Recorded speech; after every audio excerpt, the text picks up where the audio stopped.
start this event, let's have a silent prayer for 30 seconds.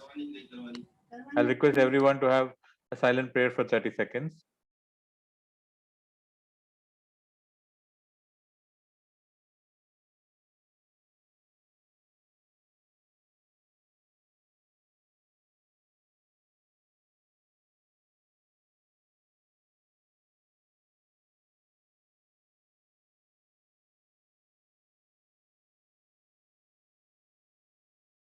Thank you. હવે હું request કરીશ આપણા south region chairman અતુલભાઈ ધોલકિયા એમનું welcome address આપે. અતુલભાઈ, you're on mute.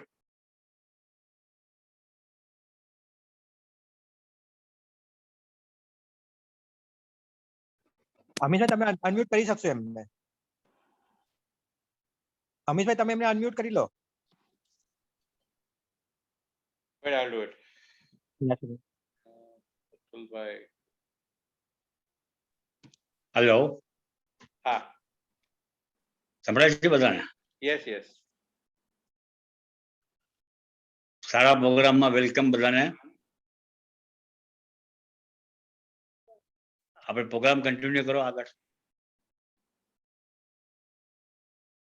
Thank you, Atulbhai. Before we proceed further, a short introduction about today's speakers.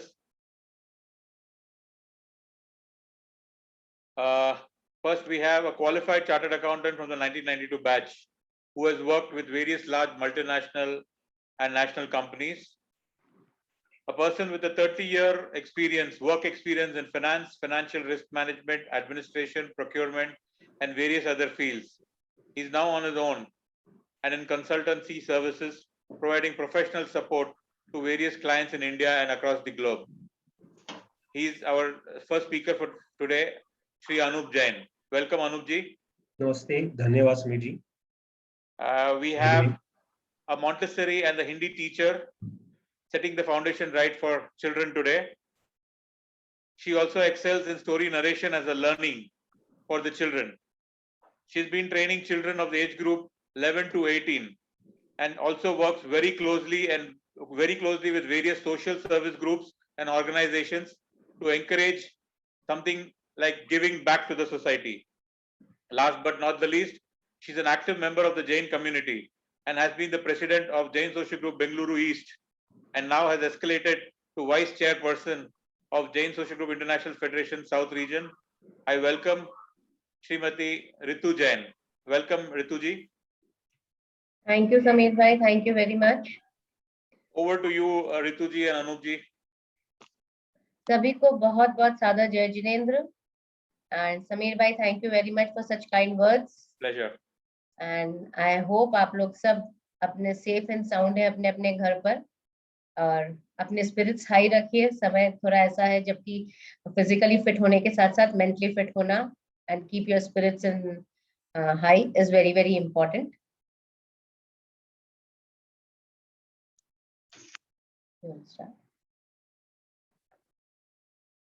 आप सभी को एक बार और जय जिनेंद्र मेरे और मेरे धर्मपत्नी की तरफ से. आज का जो हमारा सेशन है उसका खास पर्पस ये है कि जो आपके परिवार के समक्ष financial wisdom, financial prudence information है, वो आपके ही परिवार में एक दूसरे के समक्ष आपसे शेयर कर पाए. उसका जो तरीका है, उसका जो रास्ता है, वह आपसे शेयर करेंगे. जो खास पॉइंट है वो आप एक दूसरे को अवगत करा सकें. हमारा मेन पर्पस ये है. तो जब हम इस बारे में बात करते हैं तो सिर्फ शेयर करना ही नहीं, उसके कुछ अंडरलाइन ऑब्जेक्टिव्स हैं. वो ऑब्जेक्टिव्स अब आपकी स्क्रीन पे हैं. सबसे पहला, जैसा कि मैंने कहा, कोई एक इंसान परिवार की फाइनेंशियल प्लानिंग करता है तो ये जरूरी नहीं है कि वो सारी इंफॉर्मेशन सब टाइम बाकी परिवार वालों को भी मालूम हो. तो जो हम आगे वाले 1 घंटे में डिस्कस करेंगे उसमें ये शेयर करेंगे कैसे और क्या फाइनेंशियल विजडम आपके परिवार में मालूम होनी चाहिए. साथ ही साथ उसके साथ में ये भी डिस्कस करेंगे कि उसका क्या प्लान रहेगा ताकि जो भी परिवार का सदस्य उस इंफॉर्मेशन को भविष्य में यूज करने का उसको जरूरत पड़े तो वो उसको कैसे यूज कर सकता है. For that, we will also be providing a guideline how to consolidate a simple format for compiling all this family information from financial point of view. Last but not the least, the idea is कि सारी financial information एक जगह पे safeguard परिवार के अंदर ही रहे ताकि भविष्य में यदि कोई financial burden हो तो वो burden को हम कैसे reduce कर सके and maximum financial benefit avail कर सके. So over to you Ritu for taking the content forward. So before we start the session, to our convenience and for you all to understand it properly, we will divide our session into two parts. First is the assets, which means हमारी संपत्ति, हमारे पास क्या क्या है, and the second part is the liabilities, जो हमारी देनदारियां होती है. Let's start with the assets so that we all feel good. Insurance, mutual funds, shares and bonds, investments and partnership, immovable properties, provident fund, public provident fund and EDLI, employer benefits, precious metal, bank accounts and locker, vehicles, loans given. And the second part is the liabilities. So our liabilities includes loan taken, future liabilities and partly paid bills, partly paid liabilities, credit card bills, unpaid dues and other bills. आज यहाँ पे जितने भी जने हैं उसमें से काफी सारे ऐसे जने हैं जिनके अपने के बिजनेस है. बिजनेस कोई भी हो, स्मॉल स्केल हो या लार्ज स्केल हो, आपके भी अपने एम्प्लॉयज होते हैं. और आज का सेशन जिस तरीके से हमने प्लान करा है ये दोनों ही के लिए बहुत इंपॉर्टेंट है, चाहे वो बिजनेस ओनर्स है और चाहे वो सर्विस में हो, गवर्नमेंट सर्विस में हो या पब्लिक सेक्टर्स में हो. So now let's come to the assets. We will start from asset, but before that there is this rule, because हम virtual कर रहे हैं और 3 प्लेटफॉर्म पे एक साथ कर रहे हैं. हम पूरे सेशन के बाद में क्वेश्चन आंसर्स रखेंगे. सेशन के दौरान आपको कोई भी डाउट आता है या क्वेश्चन आता है तो आप उसको नोट कर लीजिए और एंड में हमारी पूरी कोशिश रहेगी कि आपके सेटिस्फैक्टरी हम उसका जवाब दे सके. और क्वेश्चन कैसा भी हो, छोटा हो, आपको थोड़ा स्मॉल लगे या स्टूपिड भी लगे तो जरूर से बेझिझक पूछिए. हो सकता है किसी और 3-4 लोगों को भी आपके इससे फायदा होगा. अगर सेशन के बाद हम आपके सवाल का जवाब बराबर नहीं दे पाते हैं या आपके और भी कुछ डाउट्स है जो सेशन खत्म होने के बाद आपको लगते हैं तो लास्ट में हम दोनों के नंबर दिए हुए हैं, आप हमसे पर्सनली उस पर कॉन्टैक्ट कर सकते हैं और हम कोशिश करेंगे आपको सेटिस्फैक्टरी जवाब दे सकें. तो सबसे पहले स्टार्ट करते हैं इंश्योरेंस से. इंश्योरेंस बहुत कॉमन है, सभी को पता है कि क्या होता है. हम शुरू से सुनते आ रहे हैं जीवन बीमा, लाइफ इंश्योरेंस. पर समय के साथ साथ इंश्योरेंस में भी बहुत बदलाव आया है. अब तरह तरह के इंश्योरेंस होते हैं. लाइफ इंश्योरेंस है, मेडिकल इंश्योरेंस है, एक्सीडेंटल इंश्योरेंस है और उसके अलावा आपके व्हीकल इंश्योरेंस है, हाउस होल्ड है, बर्गलरी है, थेफ्ट है, फायर है, इस सब के. तो इन सब के इंश्योरेंस का नाम हम ज्यादातर तो सारे कॉमन इंश्योरेंस है जो आप सभी को पता है, पर जो हाउस होल्ड इंश्योरेंस है उसके बारे में थोड़ा सा बता देते हैं. ये काफी रिसेंट चीज है और नई नई है. आजकल हम सबके घरों में क्वाइट एक्सपेंसिव चीजें होती है जैसे laptops, computer, phones, TV, fridge, काफी सारी चीजें ऐसी है जो लाखों रुपए की होती है. इसके लिए हाउस होल्ड इंश्योरेंस भी आजकल बहुत जरूरी है और मोस्ट ऑफ द लोग आजकल इसको करवाने लगे हैं. अब इंश्योरेंस होता कैसे है? इंश्योरेंस 2 या 3 प्रकार से होता है. एक तो इंश्योरेंस होता है आप खुद अपने लिए कराते हैं, अपनी फैमिली के लिए कराते हैं. अगर आप कहीं सी कंपनी में एम्प्लॉय है तो आपका एम्प्लॉयर आपको करा कर देता है. दूसरा है क्रेडिट कार्ड कंपनी. जब आप बहुत आपके बिल्स काफी ऊंचे होते हैं, क्रेडिट कार्ड कंपनी ये जानती है तो वो खुद आपका इंश्योरेंस कराती है कि कोई भी इमरजेंसी में उसके पास में, कंपनी के पास में फॉल बैक करने का ऑप्शन है. उसके बाद में बहुत सारी बार आपका बैंक आपका इंश्योरेंस कराती है. अगर आपने होम लोन लो रखा है या बिजनेस लोन ले रखा है जो कि काफी बड़ी अमाउंट का है तो बैंक अपना पैसा सेफगार्ड करने के लिए आपका इंश्योरेंस कराती है. अब क्या इंपॉर्टेंट है इस इंश्योरेंस में कि आप आज जो हमने इसके अंदर हम समझाना चाहते हैं वो है कि आप ये चेक करिए कि आपकी सारी इंश्योरेंस पॉलिसीज एक्टिव है कि नहीं. अगर इनएक्टिव पॉलिसीज है तो क्यों है और उनको क्या आप चालू करवा सकते हैं. क्या आपने रेगुलर प्रीमियम पे करा है या नहीं करा है उनका. अगर नहीं करा है तो उसको चेक करिए. सभी इंश्योरेंस पॉलिसी में चाहे वो किसी भी चीज की हो उसमें नॉमिनेशन होना बहुत जरूरी है. अगर नहीं है तो प्लीज इसको टेक केयर करिए हाथों हाथ.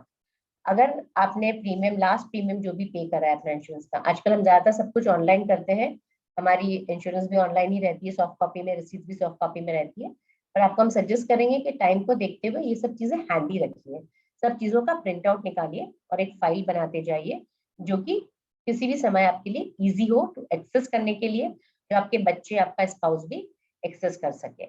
अगर आप अपने इंश्योरेंस खुद टेक केयर करते हैं तो एक बात है, अगर आपके पास में कोई इंश्योरेंस एजेंट है जो आपके इंश्योरेंस को टेक केयर करता है, तो उसका नाम, उसका फोन नंबर, उसका ईमेल आईडी भी उस फाइल में जरूर से रखिए। नेक्स्ट।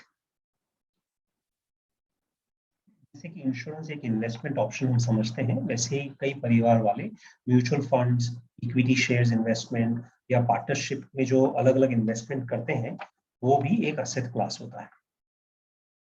इसमें टिपिकली ये होता है कि कुछ लोगों के पास में मल्टीपल डीमैट अकाउंट हैं, या मल्टीपल शेयर ब्रोकर्स हैं, या मल्टीपल फाइनेंशियल एडवाइजर्स हैं, और कई बार इन सारी चीजों की इंफॉर्मेशन उस व्यक्ति के पास में या तो एक लॉगिन आईडी से होती है या उसके दिमाग में होती है, पर किसी कारण से वह इंफॉर्मेशन किसी और परिवार के सदस्य को एक्सेस करनी हो तो ये सब चीजें एक जगह पे नहीं मिलती है। तो हमारा ये मानना है कि किसी भी समय, भले ही आज के पैंडेमिक के समय नहीं, otherwise also we should have a single list of all details of all investments, इस तरीके से कि वो कोई भी आसानी से समझ सके, पढ़ सके और एक्सेस कर सके। तो सारे शेयर ब्रोकर्स के कॉन्टैक्ट नंबर्स, जो भी आपके 2-3 शेयर ब्रोकर हैं, उनके फोन नंबर, ईमेल आईडी और कॉन्टैक्ट नंबर जो है वो एक जगह पे लिस्टेड होने चाहिए। आपके डीमैट अकाउंट जो वही जगह लिस्टेड होने चाहिए। यदि आपने बहुत सालों पहले कई, जैसे कि मैं अच्छी तरह से जानता हूँ कि आज भी कुछ शेयर्स ऐसे हैं मेरे पास में जो कि पेपर फॉर्म में है, तो मेरी ये राय रहेगी कि आप भी उन पेपर फॉर्म के शेयर्स को डीमैट करवा लें। ये पता लगे कि मेरे जो शेयर्स हैं वो अब डीमैट नहीं हो सकते हैं, बट यदि आपके पास उनसे है तो आप उन्हें डीमैट करवा लीजिए। उसके पश्चात यदि और भी कोई आपको डिटेल चाहिए इस तरीके से कि वो आपके परिवार को हाथों हाथ मिल सके, तो वो एक जगह पे मास्टर लिस्ट बना के, भले वो इन्वेस्टमेंट हो, शेयर्स हो, पार्टनरशिप हो, जो भी हो, वो सब एक जगह पे इकट्ठी करके रखें। Over to you. Now comes immovable properties, जिसको अपन बोलते हैं अचल संपत्ति। ये बहुत कॉमन है और आई एम श्योर हम सबके पास में, क्या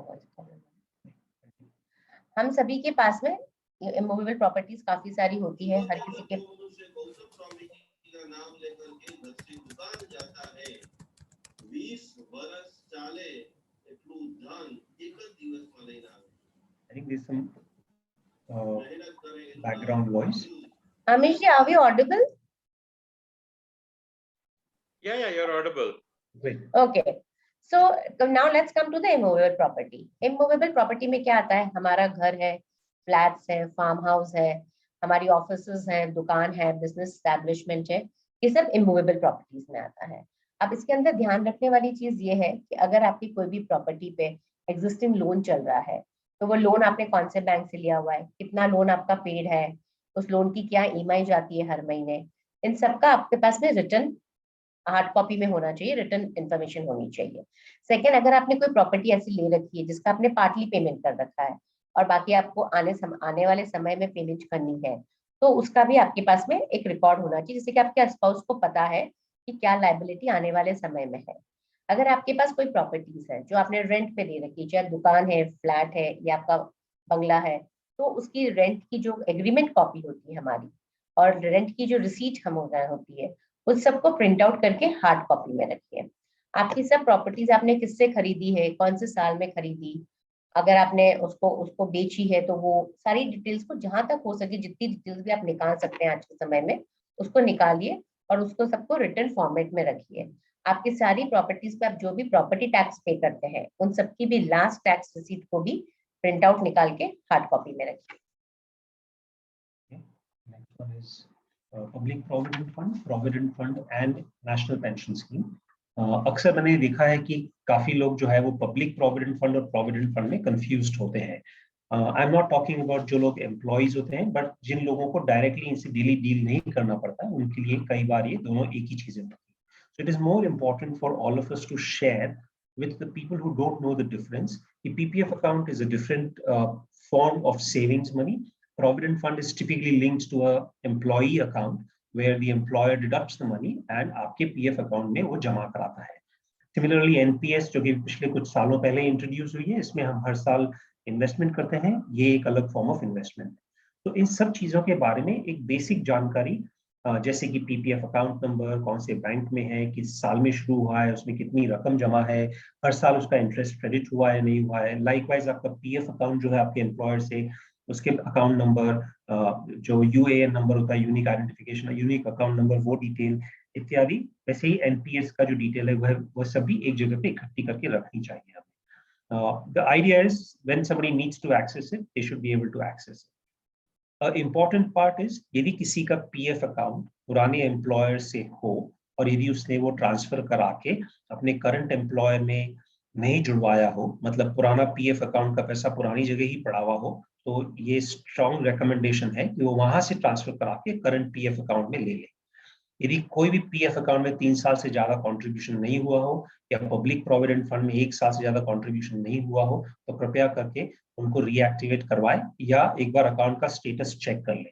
कई बार ऐसा होता है कि इंटरेस्ट नहीं मिलता है या पेनल्टीज लगती है in account. So please check these account, make sure they are active and the information is consolidated in one place. Okay, we go to employer benefits.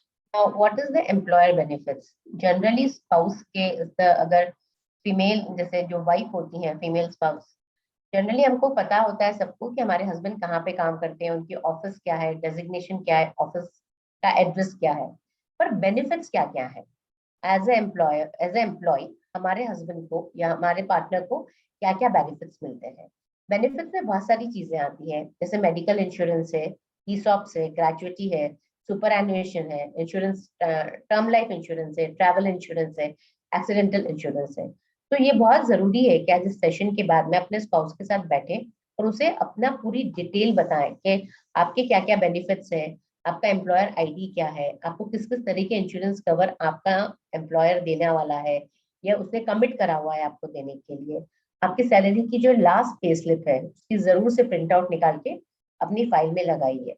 आपका एम्प्लॉय नंबर, ये सब कुछ आपके स्पाउस को पता होना चाहिए। और आज आपको जो भी इंफॉर्मेशन दे रहे हैं ना, वो आपका अगर बच्चे 15 साल से ऊपर है तो आप उनके साथ जरूर शेयर करिए। ऐसा नहीं है, अभी जिस तरह का समय चल रहा है, हम चाहते हैं कि हर फैमिली इसके बारे में अवेयर रहे। ये हम हमारे सबके फॉल बैक ऑप्शंस हैं। सो अपने बच्चों को भी इसमें इन्वॉल्व करिए, बिकॉज बच्चे आराम से समझ पाते हैं ये सारी चीजें और रजिस्टर कर पाते हैं। Go over to the next So page. the next slide says the precious metal bank accounts and locker. Now precious metal में क्या आता है, सबको पता है। हमको गोल्ड, सिल्वर, आपकी ज्वेलरी, डायमंड, आपके पास सिल्वर यूटेंसिल्स हैं, कुछ भी है। सो यहाँ पर सबसे इम्पोर्टेंट चीज तो ये है कि लेडीज जो भी हैं, अगर इसमें आज ज्वाइन है हमारे साथ में, तो वो जो नहीं भी ज्वाइन है, और अगर आप अपने घर जाके अपने वाइफ के साथ में जरूर शेयर करिए, आपके बच्चों के साथ में, कि सबकी एक लिस्ट बनाए। लिस्ट मतलब पेपर पेन वाली लिस्ट जिसको अपन बोलते हैं ना, सब कुछ लिखिए। अगर आपके पास किसी भी चीज की ओरिजिनल रिसीट है तो बहुत अच्छी बात है, पर अगर आपके पास रिसीट्स नहीं है तो भी आइटम वाइज सबको जरूर लिख के रखिए। बैंक के लॉकर में आप जो भी रखते हैं उसकी लिस्ट आपके पास जरूर होनी चाहिए। वो ऐसी लिस्ट जो कि आपके पास एक बैंक में हो और एक आपके घर पर हो। आपके पास मंदिर में इतने सारे चांदी का सामान होता है, आपके पास चांदी के बर्तन होते हैं, लिख के रखिए। कुछ भी है, छोटे से छोटे, अगर आपके पास छोटा दीपक भी है तो आपके पास में वो लिखा हुआ होना चाहिए। रिसीट्स और बिल्स हो और नहीं हो तो कोई बात नहीं है। और वुमेन को एक चीज मैं जरूर बोलना चाहूंगी कि आप अपनी इस सब का एक साधारण सी बिल बना के रखिए।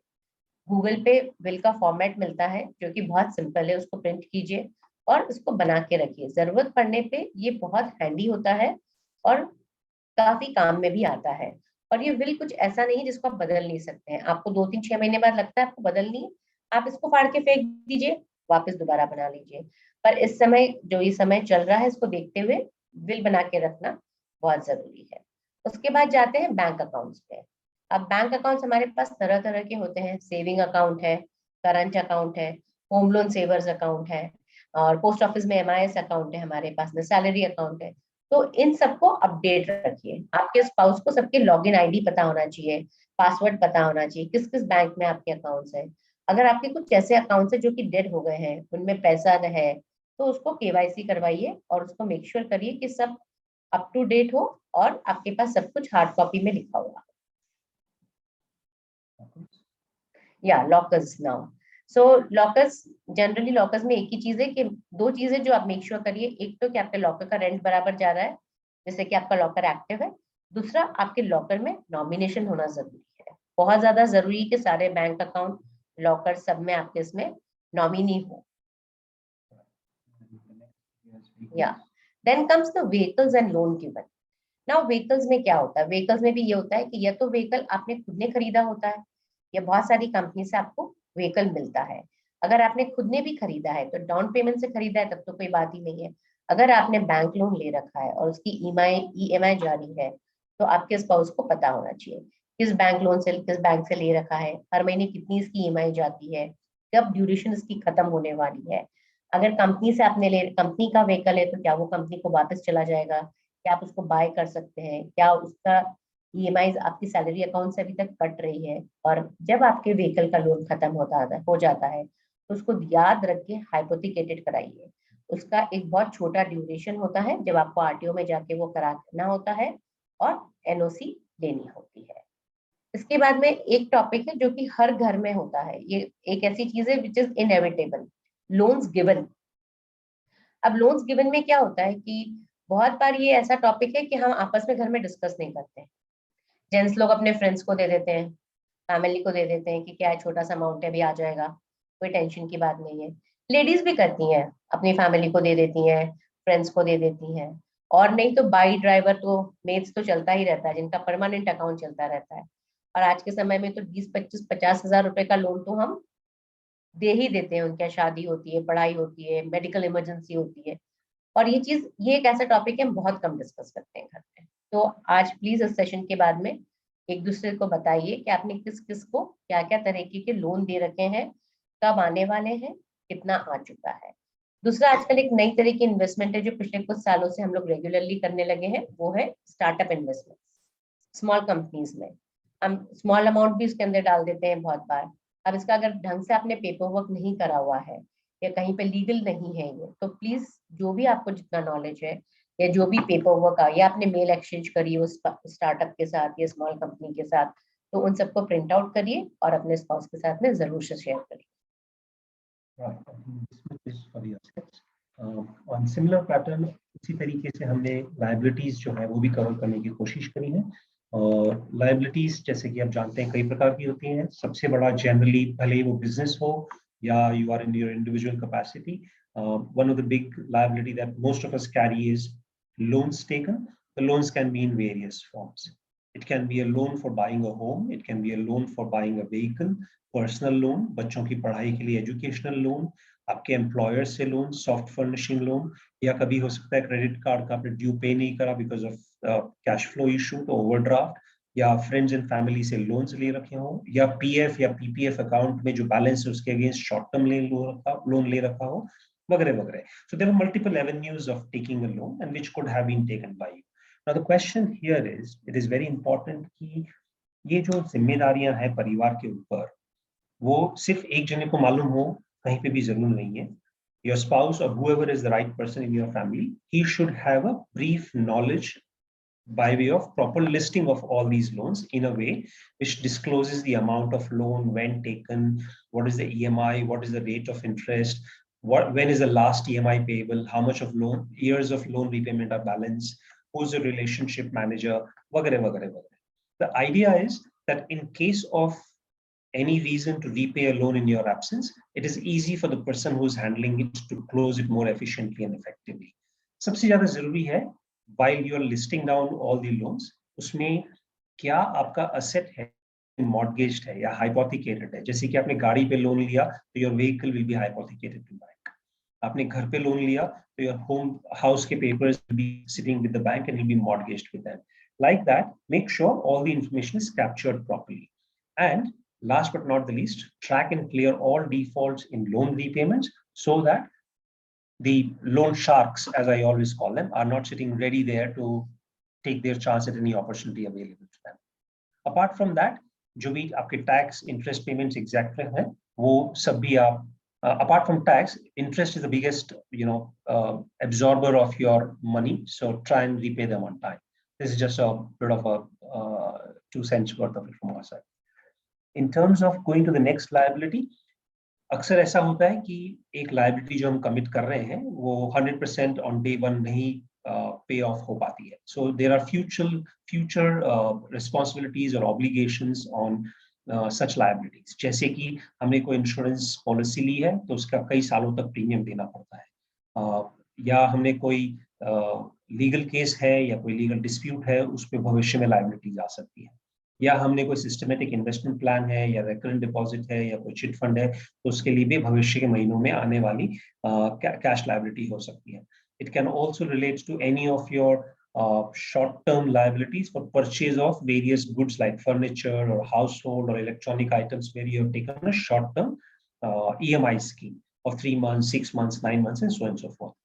तो इन सब के लिए भी जरूरी है कि you should be able to maintain a proper comprehensive list, periodically updated for all your liabilities in one place.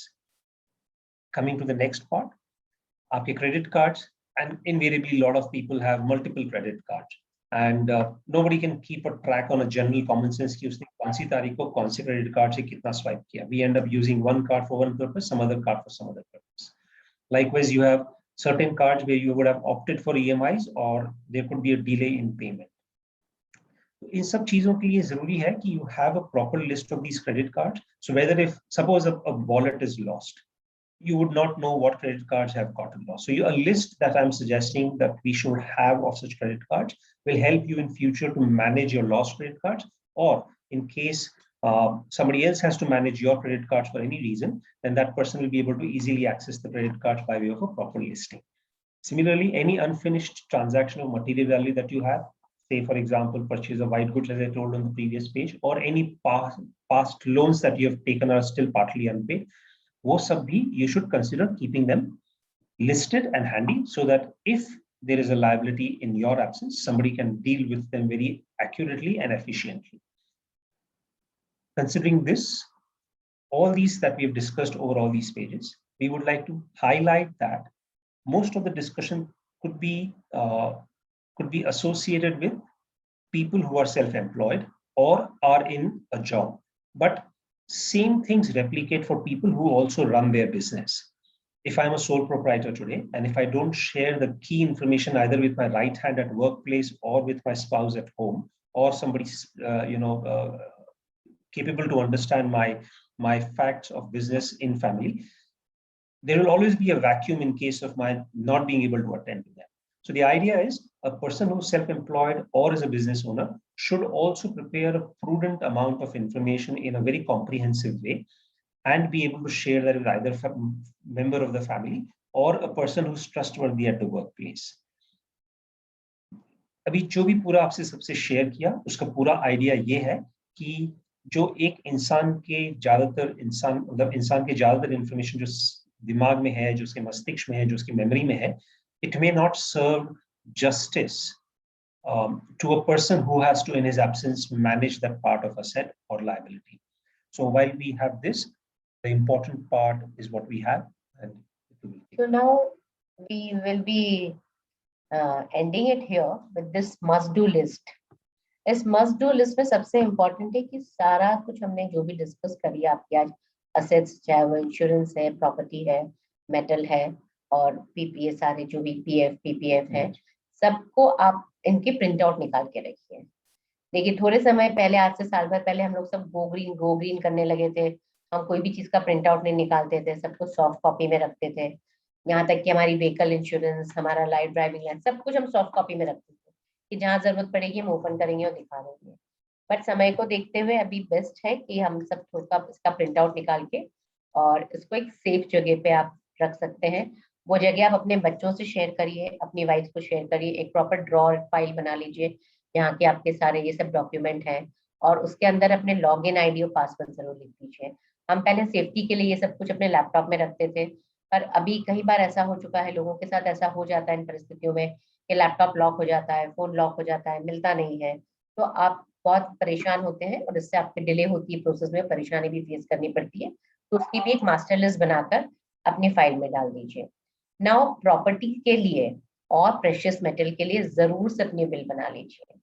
एक सिंपल गूगल से फॉर्मेट निकाल के अपनी सिंपल विल बना के रखिए. प्रॉपर्टी की विल इसलिए जरूरी है कि कोई भी कागजात कार्रवाई, ये पेपर वर्क आपका पेंडिंग है, ये जरूरी बचा हुआ है, तो वो इस विल के होने से बहुत आसान हो जाता है।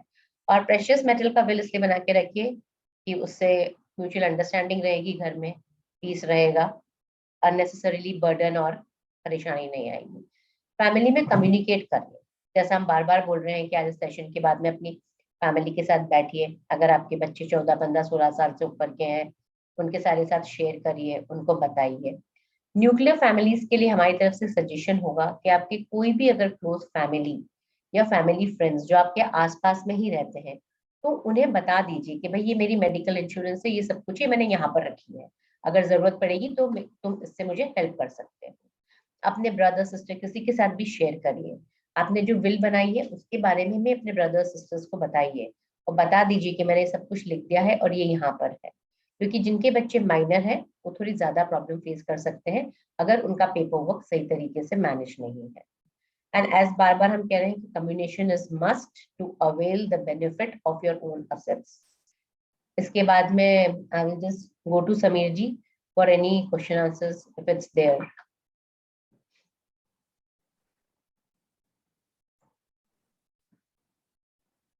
Thank you, Rituji and Anupji. It was a wonderful, definitely a very informative. आप म्यूट पे हैं।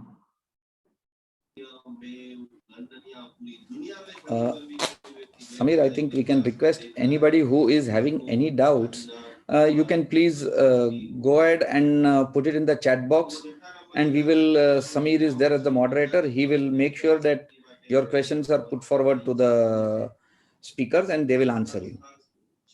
Anybody who has any questions.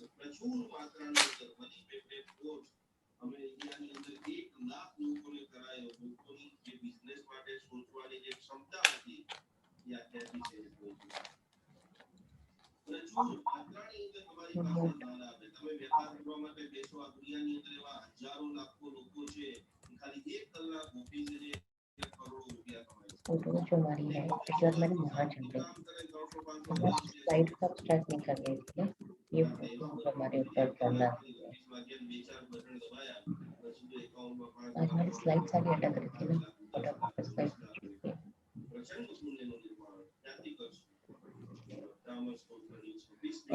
I think Anup ji, you'll have to just unpin the center this thing. Sorry. Screen sharing chal raha hai. हाँ. Screen yes. sharing is still going on. Perfectly And okay. yes. So Samir, you are on mute. Request everybody who is present here, if you have any questions whatsoever, please put forward. We will be the speakers would be very happy to answer, and just put a chat box. I mean, put a chat, or Samir, rather I suggest if anybody is interested, let them raise their hand also, and then we can definitely allow them to ask. My name is Arvind Mehta. Thank you. It was very interesting. I would like to know that we have some shares, but these shares, some company, they are closed. What is the action we can take it? Because we have invested, say, in few thousands or in lakhs, and companies are dissolved or we do not get any information. What is to be done? What steps we should take it? Sir, यदि आपके shares किसी ऐसी company में है जो कि insolvent हो गई है या कंपनी पूरी तरीके से बंद हो गई है, तो उसमें typically there is little or no solution available, because as per the law, जो इक्विटी शेयर होल्डर्स होते हैं उनको सबसे आखिर में एक कंपनी के लिक्विडेशन के या क्लोजर के बाद में सबसे आखिर में जो पैसा बचता है वो पैसा प्रोपोर्शनेटली बांटा जाता है। और अक्सर जैसा कि आप बोल रहे हैं, अक्सर ऐसी कंपनियों में इतना पैसा बचता ही नहीं है कि सरकारी ड्यूज के बाद में इवन क्रेडिटर्स को कुछ मिले या सिक्योर्ड डेट भी पूरे नहीं रीपे हो पाते हैं। तो कहने का तात्पर्य यह है कि इक्विटी शेयर होल्डर्स को टिपिकली ऐसे कंडीशन में कोई पैसा नहीं मिलता है। However, I would like to put a rider to my statement. कुछ कंपनियां यदि लिक्विडेशन प्रोसेस में है और उन कंपनियों के लिक्विडेटर्स यदि वो लिक्विडेशन प्रोसेस को प्रोसीड कर रहे हैं तो आप उन लिक्विडेटर्स को लिख सकते हैं और उस लिक्विडेटर की Where to get address? हाँ exactly sir, I am coming there. So typically in office का रजिस्टर्ड एड्रेस या तो आपके शेयर सर्टिफिकेट पे लिखा होगा और नहीं तो आप आरओसी की वेबसाइट पे जाके देख सकते हैं। उसके बाद में भी यदि आपको तकलीफ हो तो आप कृपया करके मुझे खबर करें, मैं जो मदद बन सकेगा वो मैं करूंगा। Thank you, sir. Thank you very much. Now regarding jewelry. Ji sir. Jewellery का आपने बोला लिस्ट बनाना, तो ज्वेलरी समझ के 50 साल या 60 साल पहले ली है तो जी। उसकी वैल्यूएशन कैसे करेंगे? और वो ये अपना क्या बोलते हैं लिस्ट बना के रखना जरूरी है, क्योंकि फैमिली में 6 मेंबर्स हैं तो 6 मेंबर्स का पूरा लिस्ट बनाने में कोई इनकम टैक्स या कोई ऐसी तो तकलीफ नहीं हो सकती है ना? Sir, I think jewelry is a matter very close to Rituji's heart. I will let her answer this one. देखिए सर, वैल्यूएशन का इम्पोर्टेंस से भी ज्यादा है। वैल्यूएशन तो आपको तब चाहिए जब आपको बांटनी हो। अगर आपको बांटनी नहीं हो और सिर्फ कंसोलिडेट करनी हो कि भाई आपके पास क्या क्या है, वो एक पेपर पे लिखा है तो आपके बच्चों को पता हो, तब तो कोई वैल्यूएशन की आपको रिक्वायरमेंट ही नहीं है। आप बस लिस्ट बना दीजिए और अगर आपके बच्चों की म्यूचुअल अंडरस्टैंडिंग रहेगी तो आप वो अपने हिसाब से देख लेंगे। नहीं तो आप अपने विल में, आप विल बनाएंगे ना, तो आप उसको पीस वाइज डिवाइड कर सकते हैं। और पीस वाइज डिवाइड करने के लिए भी आपको वैल्यूएशन की जरूरत नहीं है। आप अपना वेट मशीन ले लीजिए जो ज्वेलर्स के यहाँ मिलती है, छोटी वाली, माइक्रो वाली, और उस पर वेट करके कर सकते हैं अंदाज से। और इसके बाद भी अगर आप बहुत ही एक्यूरेटली बनाना चाहते हैं तो आपको ज्वेलर को घर बुलाना पड़ेगा और अपना सारा निकालना पड़ेगा और फिर आपको ज्वेलर आके की वैल्यूएशन बताएगा उस तारीख के हिसाब से, और उस हिसाब से आप अपनी बिल बना सकते हैं। And just to add to that, from the income tax point of view, Arvind sir आपका सवाल था, मेरा ये मानना है कि एक कागज पे लिखी हुई summary is not something that you should worry about. The primary problem is not income tax department should deal with. I'm assuming everything is legitimate and legal. Even if it is otherwise, the problem is not to deal with legal department or tax department. The problem is कि आपके पास में जो संपत्ति है वो इधर-उधर पड़ी न रह जाए और खो न जाए, इसलिए ये लिस्ट और परिवार के सदस्यों को कम्युनिकेशन कंपल्सरी है। या ये हमारा मानना है, आप लोगों को भी डिसाइड करना चाहिए। Thank you. अगर ये सब मंदिर के अंदर में है तो मंदिर की प्रॉपर्टी के ये कैसे, उसका क्या सॉल्यूशन हो सकता है? तो अगर आपके पास मंदिर के अंदर है ये, तो आपके अगर आपके मंदिर जी में जो भी आपके चांदी सोना जितना भी आपने यूज करा है, वो तो अगर आप, वो तो आपके घर में ही रहेगा ना, वो आपको मेरे हिसाब से डिवाइड नहीं करना होगा अपने बच्चों में, क्योंकि जो भी रहेगा वो उसको मंदिर उसी को मिलेगा जो उस घर में रहेगा, और वो मंदिर जी का सामान वही रहेगा। पर अगर आपको लगता है कि आपको उसे भी डिवाइड करना है, तो फिर जैसा मैंने आपको बताया ना कि आप वेट मशीन ले आइए घर पे और उसको वेट से कर वेट से डिवाइड कर दीजिए। Thank you. Samir bhai, can I ask a question? Yes, sure, Tejas, go ahead. Sir, I had a doubt. Like my family jewelry is more than valued 15 lakh before 5 years or 6 years, but we are not declared in wealth tax. So how I'm going to put that in my will? Wealth tax में अभी कहाँ, wealth tax is abandoned long time ago, उसके लिए चिंता करने की जरूरत नहीं है। But No, in not case- like that. in case- हाँ जी, बोलिए। Yeah. Please go ahead with your question. No. My question is, when I'm making a registered will, it become a registered document of the government. Correct. Yeah, and when I tell that I got this jewelry in so and so year or before 10 years, 15 years, 20 years, it was compulsory for me before 2015 to declare that in wealth tax. Correct. That is right. तो मेरा सबसे And पहला after सवाल 2015, the wealth tax has been abolished. हाँ, तो मेरा सबसे पहला ये सवाल रहेगा, why do you want to register your will?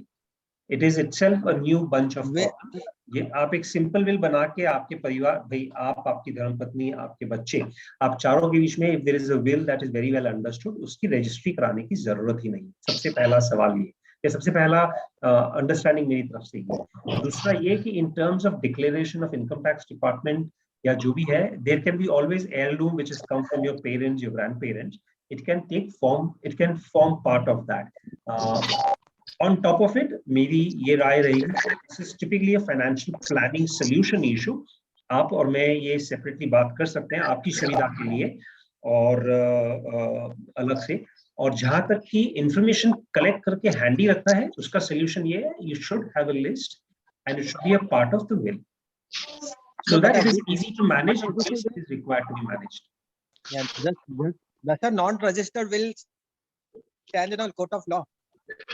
Equal, sir, there is nobody who can stop that. As long as आपकी आवाज कट रही है. Yeah, I'm sorry. No, I always thought that only a registered will only can stand in a court of law. Will written on a normal paper or will written doesn't. If it's not, it has no value. So that I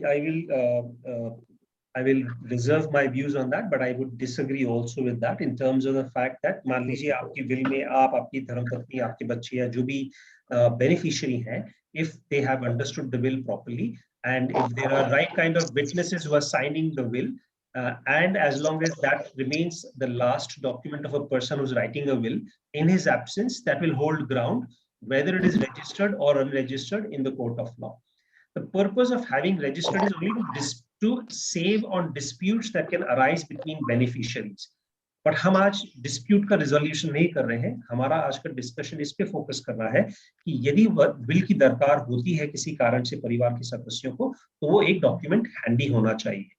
But as I said, if you want to further delve into should you register a will, how should you go about listing your assets, I would strongly recommend we can discuss that separately. And I am not charging fees or consulting fees for such discussions and calls. Please feel free to talk to me whenever it is convenient for you. So we give time to others also, and we deal with your case properly. Yeah. Thank you so much. It was very informative. Thank you. Thank you, sir. Yeah. Pleasure. Yeah, do we have any other question? Because I think the Hemant Bhai Kapasi also had a similar question. Ramesh Bhai, if we have made a will, is it necessary to do a register? I think you got your answer, Hemant Bhai, from the last reply that Anup Bhai had given us. So in simple words, typically registration is required when you need a third party proof that yes, this is the document. But अब जो परिवार की बात है, उसको third party क्या proof देगी? वो हिंदी में कहा था ना, मियाँ बीवी राजी तो क्या करे काजी. इसमें जब धर्मपत्नी या पति और बच्चे, if they are on the same page about a certain value of asset and the way it has to be managed in absence of one member, तो कोर्ट और जज क्या कर लेगा? कुछ नहीं. तो वही करेगा जो मैंने लिखा है.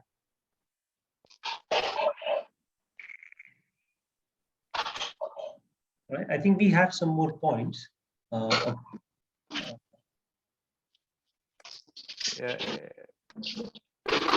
Does anyone wish to comment or ask any other question on this regard? Sameer bhai, I have one important point to make here for all the audiences कि अक्सर इन सब डिटेल्स को परिवार के साथ शेयर करने में men, women, whoever they are, they have a lot of apprehensions from certain point of view. मन में एक अजीब सा संकोच होता है कि मैं कैसे डिटेल शेयर करूं, खास तौर से वहां जब उनको ये डाउट होता है कि उनकी पत्नी और उनके पति इस पे एक सवालिया निशान खड़ा करेंगे. बट मेरा ये मानना है कि आज के समय में it is not to worry about trivial matters, but to keep focused on the larger issue of how your financial wealth that over the years you've created remains safe and is safeguarded and is available to your family when such a situation arises. So इसलिए कृपया करके कोई भी ये न सोचे कि मैं ये शेयर करूं न करूं, क्यों करूं, इत्यादि इत्यादि. With your spouse or with your children, whoever they be. And we have heard so many cases where there is a vacuum created by loss of a member or by loss of certain reasons that the person is not able to attend to financial matters. Then the family is left stranded high and dry.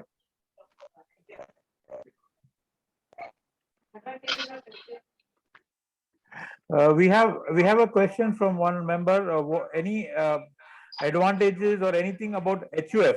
If there is an HUF file or anything like that. So, what are the? I mean, how is it to be handled after? Yeah.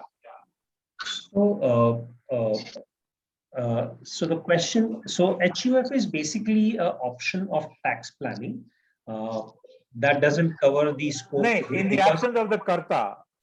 In the absence of Karta, typically either he will have a successor or he will have, so if the main karta has a son or a daughter who's a part of the HUF membership, he will be responsible for all the management and signing documentation, etc., be it a tax return filing, etc., etc. सवाल ये उठता है कि क्या HUF continue कर पाएगी if there is no male member and there are only daughters, etc. Then that is a different tax-related issue. But yes, if there is an HUF, I think it's a good point. I will also take that for my next presentation and include it in this presentation. The HUF के बारे में भी जो assets और information है, that should be captured properly and kept secured in a way. भले ही वो उसके assets हो, tax returns file करे हुए हो, उसके investments हो, इत्यादि इत्यादि. Yeah, we have another question. Ji. Do you have any pre-prepared format? You know, something like just fill in the blanks for Yes. for the family. Yes, we have. We have for almost each of these. Insurance का एक separate Excel file है, आपका bank account वगैरह एक separate है. हर एक का एक अलग-अलग format है और उसके अलग-अलग आप tabs बनाएं तो एक Excel file बन सकती है. और यदि किसी को उसके लिए मदद चाहिए तो रितु जी को या मुझे वो contact कर सकते हैं. ईमेल आप ID भेज दीजिए, हम आपको ईमेल Excel file मेल कर देंगे या WhatsApp कर देंगे. एंड आप उसको कृपया करके यूज करें और जिसको भी शेयर करना जरूर से शेयर करें. Wonderful. एंड यदि आपकी तरफ से उसमें कोई नया एडिशनल पॉइंट एडिट करके ऐड करने का व्यू हो तो कृपया करके हमें भी उससे अवगत कराएं. We will add our value, we will feel added in value on that feedback also.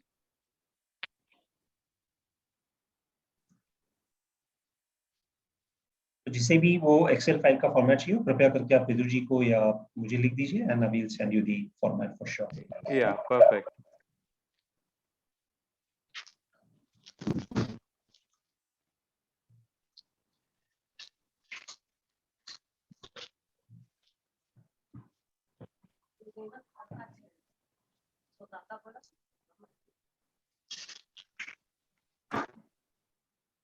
Yeah, I think there'll be a good requirement for the file that you are talking about because I see a couple of chats asking for the file. So Hemant Kaka, definitely, I think we'll try and get the file. And as Anupai suggested, if you can just mail it to Rituji, you can get the file from her directly, or probably we can also help you with the file here. Absolutely, absolutely. So, so typically, हमारे बीच में she always want. So the good thing is we always go for looking कि how will we succeed. So Rituji always has also believed running a parallel line of what are the places where we can fail. So she has done a lot of value add to such Excel file, and I would say yes, she'll be able to even explain to a person who needs to, and she can share that, or I can share that with whoever requires. Wonderful. Hemant Kaka, you have the number of Rituji on the screen. So probably at your convenience and at her convenience, you could call her up and we all can discuss on a more personal scale. Perfect.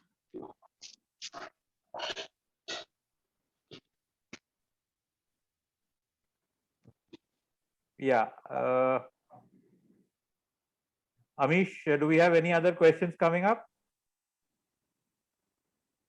Nothing. I don't think we have any other further questions coming up. Yeah. In fact, I would like to add in here that the way it was explained, I think there are very less questions, people have in their mind. It was definitely, it was summed up very perfectly and very simply, mentioned. I mean, everything was put in very simple words. Yeah, in very simple words. So I have my doubt that anybody would have doubts about anything that was discussed so far. That's very good. I just hope nobody has inhibitions of following this action. Yes, I'm sure it is the need of the day. I think today this is the most important thing that has to be followed. 2006 or 7 was the first time when I learned about business continuity planning. And last few years have also explained what is family continuity planning or family succession planning. And this is where this thought came to us about 10 years ago, where we did a lot of things the right way.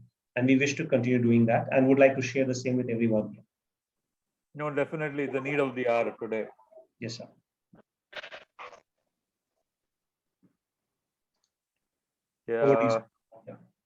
Yeah. So I think in the absence of any other question, Amish. Nilesh Bhai Kapasi. Yes, I'll request Nilesh Bhai Kapasi to propose the vote of thanks. Nilesh Bhai.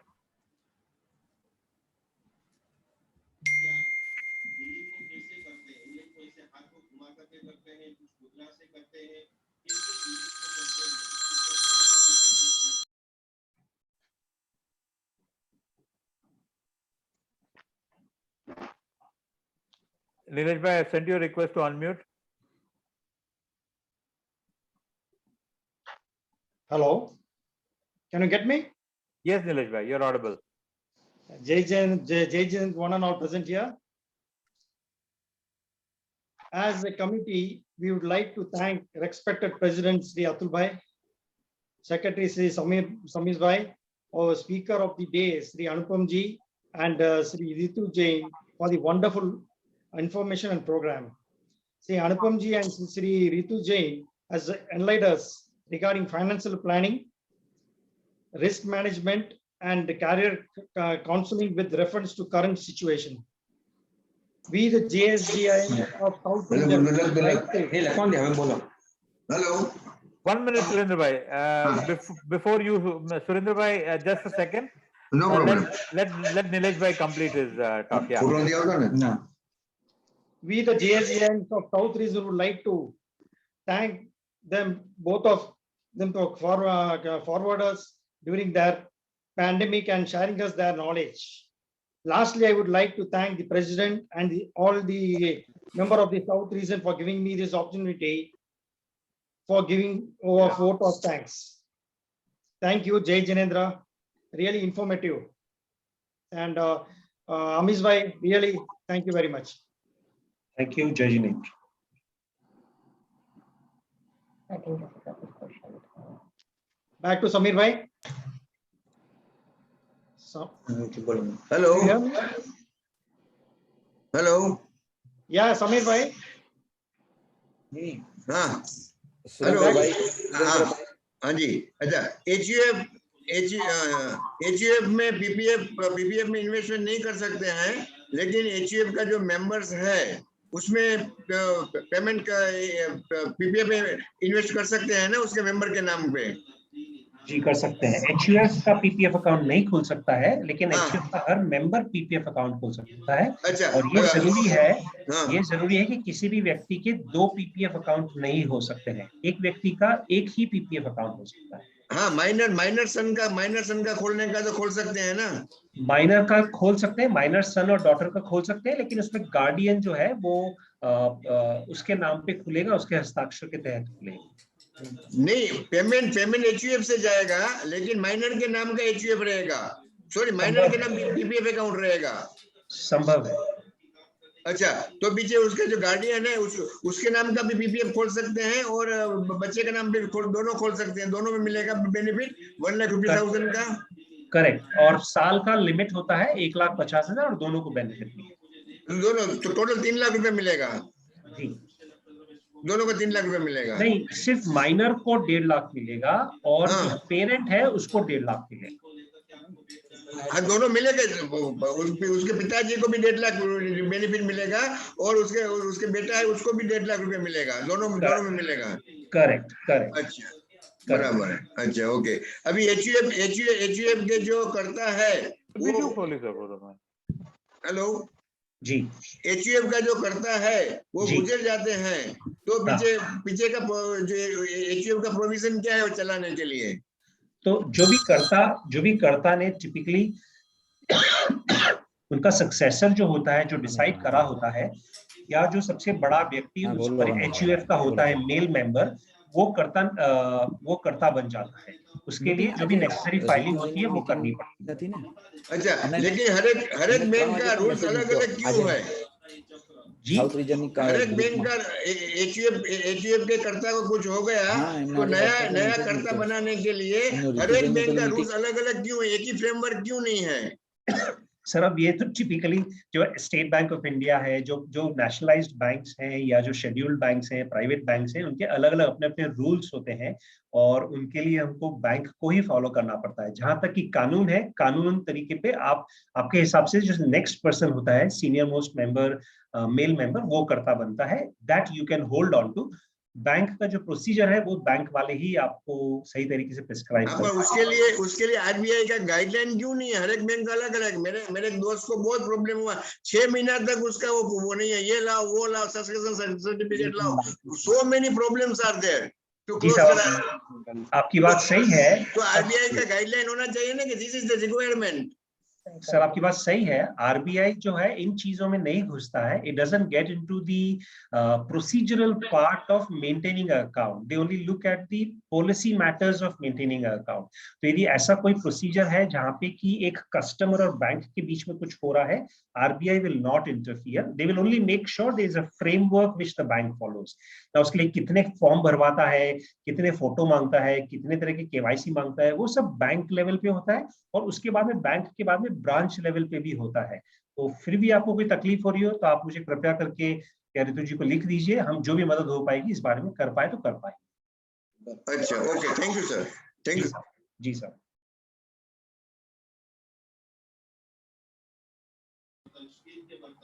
Samir, I think, Samir, you are muted.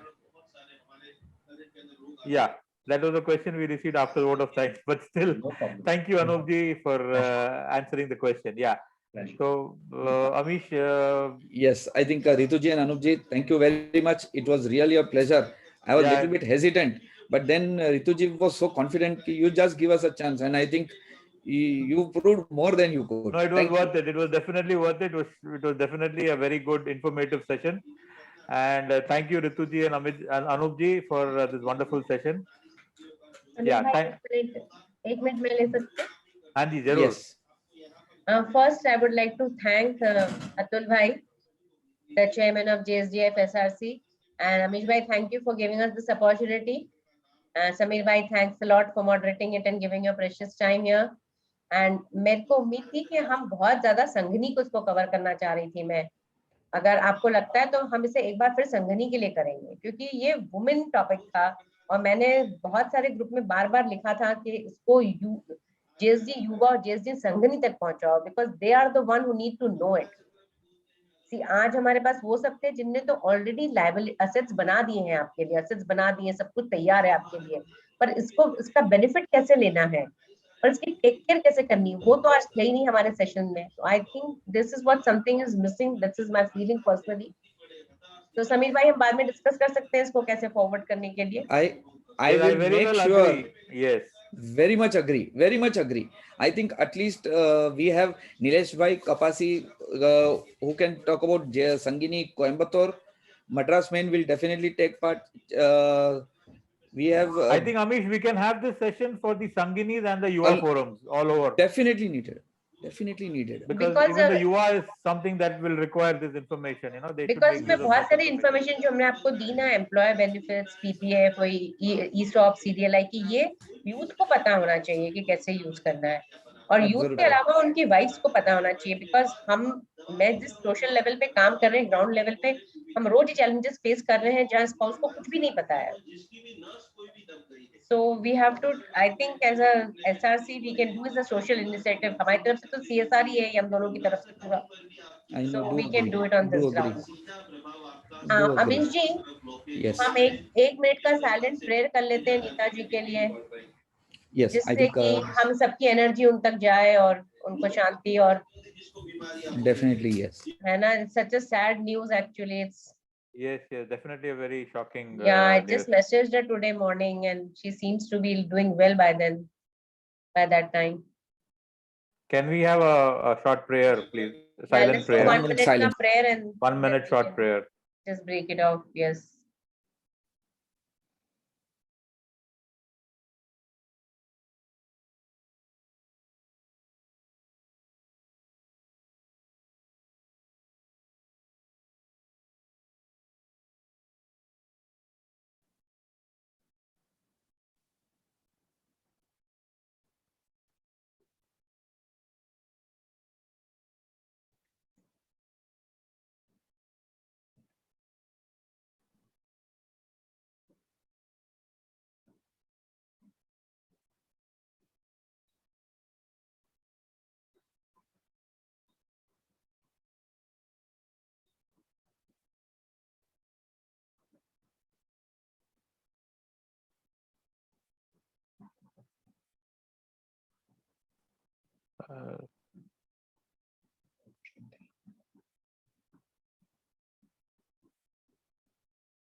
Ritu ji, very shortly I will be getting in touch with you regarding the Sangini ka. Let us Regarding the? Sangini. Yeah, yes, I Amir. think we should. It's high time we started it. Yeah. Definitely agree. किसी का race hand आ रहा है मेरी screen हाँ, पे, सीमा जी संघवी, समित सीमा संघवी, सीमा जी Sanghvi. She would like to ask something.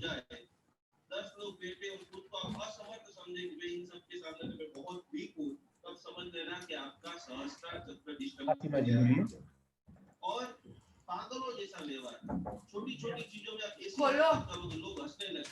बोलिए. सीमा जी,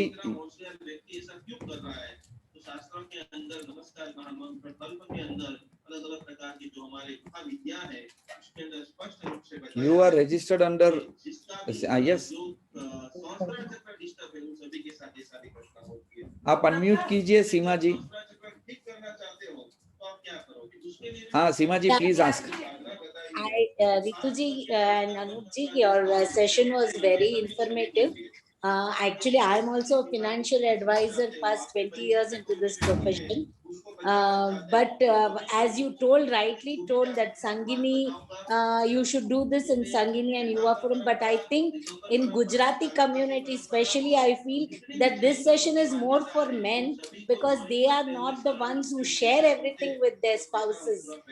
Even though the spouses ask, there is a lot of information which men don't share it. So the men should be more aware of this session actually. Please go ahead. Seema ji. Yes. Can you hear me? Yes, yes. जय Jinendra. And तो हम Gujarat reason के लिए करते हैं ना, only for men. Actually, that's what, because JSG is there, I am telling this कि ये गुजराती men के लिए तो बहुत जरूरी है, and because जैसे businessmen I have seen, like people are talking of HUF and all. Women at home don't know what is HUF. They don't know what is PF, what is PPF. So men should actually attend your session, not ladies. तो हम अगर आप किसी भी forum पे इसको करना चाहते हैं तो आप हमसे पर्सनली कांटेक्ट करिए. मेरा नंबर यहाँ पर दिख रहा है स्क्रीन पे. हम इसको दोबारा कर सकते हैं. और ज्यादा इसको बिजनेस संगीनी के, no, you were telling that संगीनी के लिए, इसलिए मैंने बोला संगीनी नहीं, even men, it is more needed for men. Men को तो चाहिए ही, because they handle all finances, so they have to share it with their families. Absolutely. And good to speak to you, Seema ji. You're also a finance professional, so we share the same work area. I didn't get you. Nagara, it is good to connect with you. We share the same work area of finance work. Yeah, right. Surely we can have a session together or just meet over a session. Definitely. आप जरूर हमसे touch में रखिए. मैंने message किया है आपको. Thank you, Seema ji. We will save it. Yeah, thanks. Sameer भाई कुछ और है? I think सुरेंद्र शाह है जो कि कुछ पूछना चाहते हैं.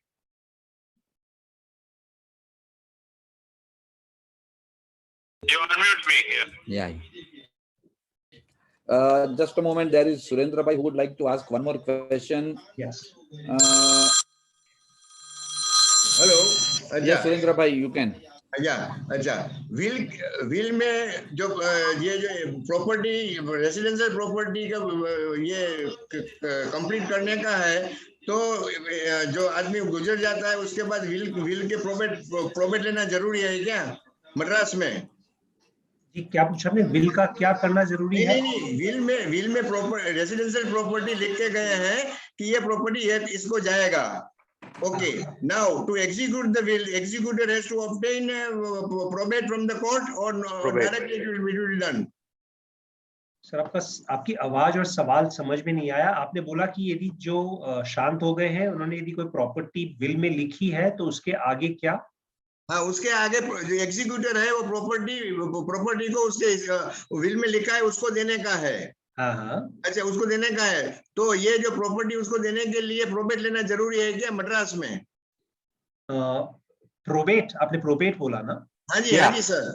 तो सर जो यदि मैटर कोर्ट गया है या बाहर, घर से बाहर गया है सेटलमेंट के लिए, तो जो भी सरकारी अफसर की, I mean obviously typically a court will be involved और directions will come from outside. तो मैं ये मान रहा हूँ कि डिस्प्यूट हो रहा है वहां पे, तभी बात वहां तक गई है। नहीं, there is no dispute, there is no dispute. अच्छा, This is family matters only. हाँ, And everybody is happy. तो फिर बिल्कुल विल के हिसाब से करना ही जरूरी है। हाँ, तो प्रोबेट का जरूरत नहीं है? नहीं, जरूरत नहीं है। अच्छा, बस वही पूछने का था। Okay, okay, thank you very much. Transfer It automatically transferred, right? Absolutely, अच्छा, absolutely. Okay, thank you sir. सबसे बड़ा फायदा, आपने जो सवाल पूछा उसमें सबसे बड़ा फायदा ये होता है कि चूंकि विल है, तो इसलिए घर की जो रजिस्ट्री ट्रांसफर होनी है वो आसानी से हो पाती है। रजिस्ट्रार जो है वो उसमें ज्यादा सवाल नहीं उठाते हैं, और जो ट्रांसफर स्टैम्प ड्यूटी है वो भी काफी कम लगती है। यदि मुझे सही नंबर याद है तो 1 या 1.5% लगती है, बनिस्पत नॉर्मली 8 से 9% जो लगती है स्टैम्प ड्यूटी। अच्छा, अच्छा, विल में कंप्लीट लिखा है? नो नो, अच्छा, तो आराम से हो सकेगा। जी sir. Okay, thank you sir, thank you very much sir, so kind of you. Pleasure, धन्यवाद। Back to you Sameer ji. Yeah, thank you, Anup ji and Ritu ji. I think any other questions, as Ritu ji and Anup ji suggested, y'all members can directly post to them, because I don't want to waste more of their time. Exactly. I think the questions can be unlimited, because slowly now, once you get to work, you know, once the people at home get to work, then the questions will come up. कि क्या करना है, कैसे करना है. So definitely, I think we'll be disturbing you more often, Ritu ji and Anup ji. But thank you for your time, and it was a lovely afternoon. Thank you so much. Thank you. Over to you for the opportunity. Stay safe, stay home, everyone.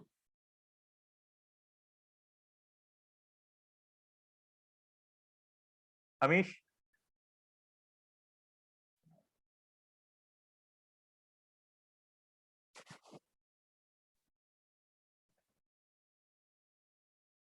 Okay.